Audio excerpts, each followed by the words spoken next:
Ayan, okay. So, ito yung ating problem number 4 para sa hydrostatic force on curved surface. So, ito yung merong given na tank. Kita nyo naman na tank yan, di ba? May isda, may jellyfish, at crab. Pagbigyan nyo na lang na crab yan. Okay, so, basahin natin yung problem. Determine the magnitude of the horizontal and vertical component of the total hydrostatic force per meter length acting on the 3/4 cylinder gate shown. Okay, so ito yung gate, yung puti. Yung puting line is, yan yung ating gate. So, unahin ulit natin, kunin yung ating Fy. Unahin natin si Fy ulit. Si Fy is equal sa weight na gamma times the volume. Na yun yung ginagamit natin. So, gamitin ulit natin yung technique na ginagamit natin kanina. So, sa start tayo sa top ng gate kapantay ng water surface. So, kung ito yung gate natin, dito tayo magsisimula sa taas. Tapos, suldahin natin pababa. Pagdating natin sa top ng gate, suldahin ulit natin yung gate. Ayan, yung gate. Tapos, pag abot na natin yung dulo ng gate, pantayin na natin yan. Yan. So, pag napantay na yan, yung area, tapos connect na natin doon. Yan. Pag napantay na, i-close na natin. So, yung nabuong area na yan, ito, yan yung area na gagamitin natin sa volume ng gate. Yan. Tanggalin natin, hindi nakikita yung drawing kong malapit eh. Dito na lang. Yan. So, ito yung area na yun. Yan. Yan. So, yung hugis medyas na area na yan. So, paano natin yan kukunin ang volume? So, dito, sinabi ulit na meron dito per meter length. So, kapag sinabing ganyan ulit, or in general, kapag walang sinabi kung gaano kalapad yung ating gate, kapag nagsosolve tayo, gamitin nyo na lang palagi.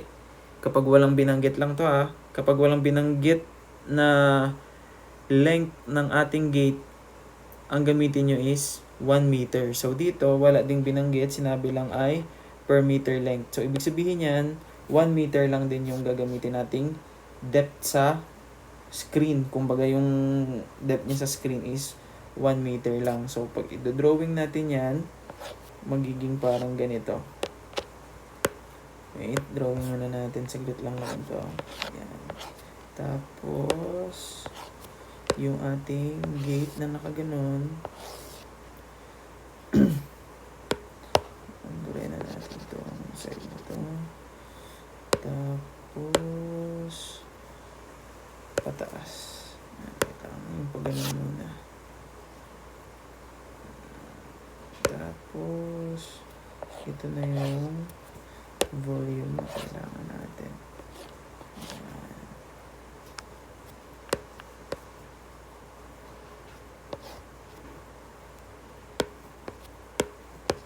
Mabilis ang drawing lang. Sana naintindihan nyo. Sana ay nagigets nyo yung drawing, no? So, kung dito yung tubig, nakaganyan yan. Ito yung volume na kailangan natin. So, ito na. Yan. Ang length naman nito, na gagamitin lang natin is 1 meter. Ayan, okay. So, paano natin ngayon kukunin yung area na yan? So, hatiin lang ulit natin sa dalawang segment. So, dito sinabi, yan ay isang 3/4 cylinder. So, pag sinabing 3/4 is 3/4 lang ng isang circle. So, kunin natin area of liquid. Okay, so tingnan muna natin dito pala kung paano yung direction ng ating Fy. So, ito is nandito yung water ngayon. Ayan. So, ang direction ng ating Fy is yan, pababa.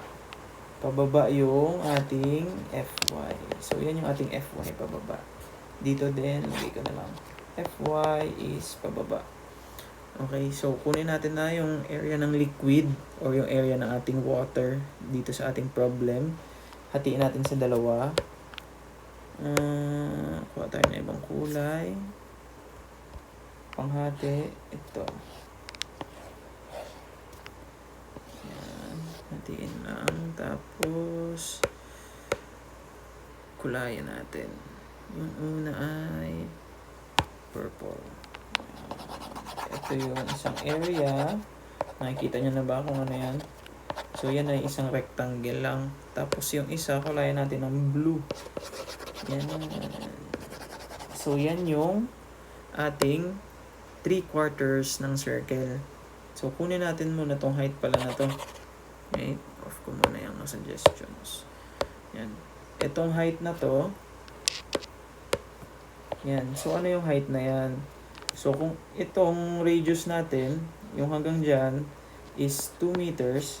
So, add lang natin yan. Ito ay magiging 4 meters. So, ito din is radius na 2 meters. Yan, okay. So, ito yun. Yan. So, yan yung 2 meters din. So, ang area natin ng liquid is equal sa area of the rectangle plus the area of the 3/4 of the circle. So, paano ko ba isulat? Yan, ganyan na lang. 3/4 ng circle. So, area of liquid, kunin na natin. Para sa rectangle, base times height lang. Ang base niya ay 2 times 4. Yan na yun. Tapos yung 3/4 ng circle, kumbaga, ano lang siya, 3/4 ng circle. So, multiply natin yung sa 3/4 ang area ng ating circle na may radius 2 meters. 5r squared times 3/4.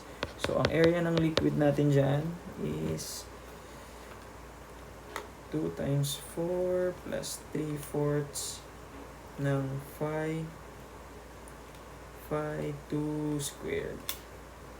Meron tayong 17.4248 meters squared. Shift store A ko na lang yan. Store at A. Tapos, tuloy na natin yung problem. F of y is equal to gamma, yung gamma natin. So, ito na muna, gamma volume. So, yung gamma natin is 9.81 dahil tubig lang ulit yan. Pero kung iba yung given, syempre, ibang gamma yung gagamitin. So, gamma ng water multiplied by the volume. Ang volume natin is area of the base times the length. Ang length natin is 1 lang. Tapos, ang atin namang area ng liquid is itong 17.4248. 17.4248. Okay. So, Fy is equal to 9.81 times alpha A, 170.9371